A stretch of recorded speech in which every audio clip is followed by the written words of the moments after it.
جو کی روٹی اور چقندر مریض کی کمزوری کے لیے بہتر ہے۔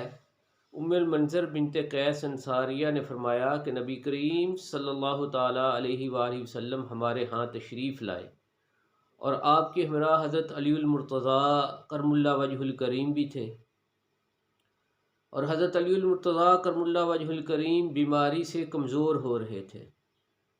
ہمارے ہاں کچھ کھجوروں کے خوشے لٹکے ہوئے تھے۔ حضرت علی المرتضیٰ نے انہیں کھانے کا ارادہ کیا۔ نبی کریم صلی اللہ تعالیٰ علیہ وآلہ وسلم نے ارشاد فرمایا، اے علی تم کمزور ہو، یہ نہ کھاؤ۔ اس کے بعد میں نے حضور علیہ السلام کے لیے جو کی روٹی اور چقندر پکائے۔